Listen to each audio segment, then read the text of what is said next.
তুলোর মতো নরম সফট তুলতুলে একটি কেক আমি আজকে আপনাদের সাথে শেয়ার করব।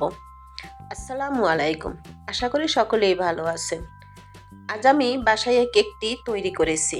তো কিভাবে তৈরি করেছি একবার দেখে নিন।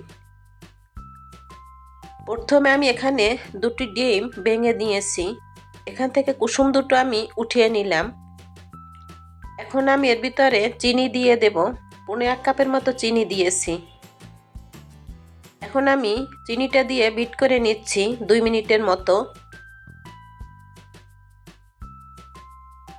কিছু সময় এভাবে বিট করে নেওয়ার পরে এখন আমি এর ভিতরে দিয়ে দেব কুসুম দুটি।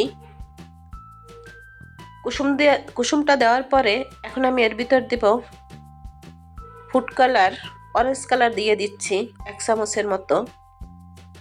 এখন আমি একটি কমলার উপরের অংশটা গ্রেট করে দিচ্ছি। তবে খেয়াল রাখতে হবে যেন সাদা অংশটা বের না হয়ে যায়। এখন আমি আবার 2 মিনিটের জন্য বিট করে নিচ্ছি।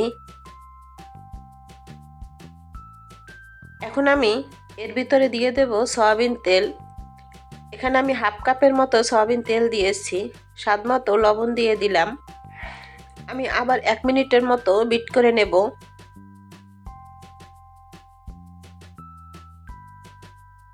এক মিনিট বিট করে নিয়েছি।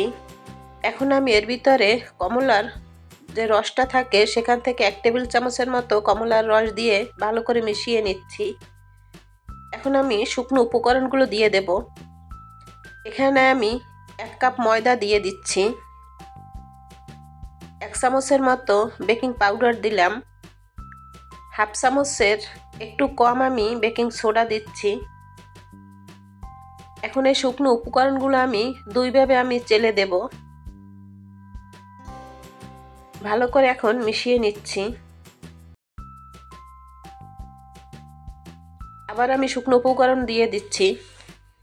এভাবে আমি দুইভাবে দিয়ে দিলাম। শুকনো উপকরণগুলো দিয়ে ভালো করে মিশিয়ে নিচ্ছি। যে বাটিতে আমি কেকটা সেট করব সে বাটিতে আমি তেল ব্রাশ করে একটি কাগজ দিয়েছি। এখন আমি কেকটা ঢেলে দিলাম।